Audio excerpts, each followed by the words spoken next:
وفاقی وزیر ریلوے محمد اعظم خان سماتی کی جانب سے ریلوے ملازمین کی حفاظت اور ان کی زمینوں کی حفاظت کے لیے آپریشن کے پیش نظر divisional superintendent Pakistan railway Lahore Muhammad Nasir Khalili کی ہدایت پر منڈی احمد آباد ریلوے اسٹیشن پر قبضہ مافیا کے خلاف ایک کامیاب آپریشن کیا گیا ہے، جس کے نتیجے میں قبضہ مافیا نے 3.25 کنال کمرشل اور 1.5 کنال رہائشی زمین بھی واگزار کروا لی ہے۔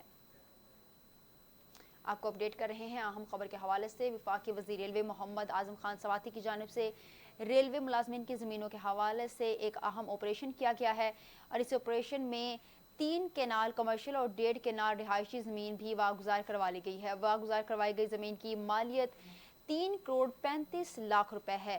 آپ کو اہم خبر کے حوالے سے آگاہ کر رہے ہیں کہ ایک اہم آپریشن کیا گیا ہے، جس میں زمین واگزار کروا لی گئی ہے۔